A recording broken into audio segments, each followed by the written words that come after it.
حيا الله، مرحبا. ان شاء الله اليوم بسوي معكم كريب بحشوات مختلفة. والمكونات اللي راح احتاجها عندي حليب، بيض، طحين رقم 1، سكر وملح وفانيليا، وبالإضافة إلى الزيت.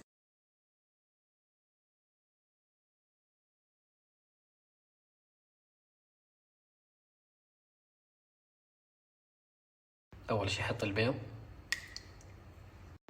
السكر والفانيليا والملح، نخلطهم مع بعض. بضيف الزيت والحليب. آخر شي أحط الطحين.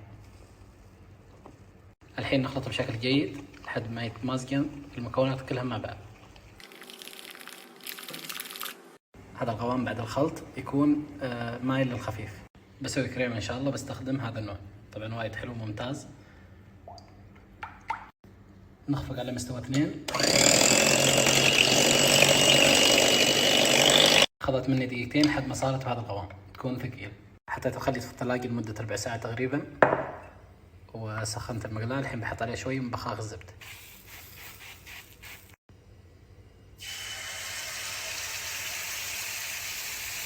نشفت معي الطبقة اللي فوق، على طول أبدأ أقلب. بسم الله.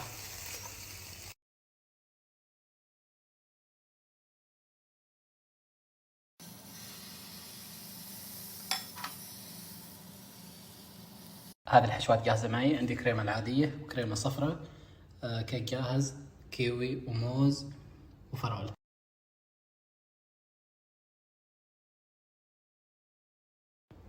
حطيت ورق زبدة بين كل حبة وحبة عشان ما يلتصقون في بعض.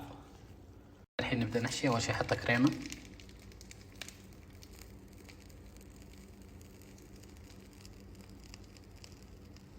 أحط الكيك الجاهز،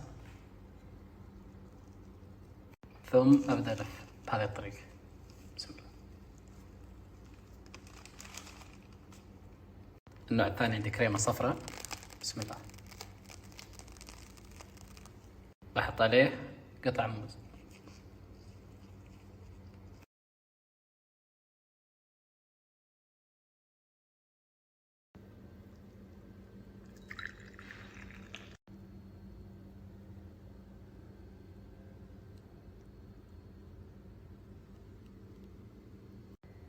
هذا الحين وقت تقرب. خلينا نجرب معكم.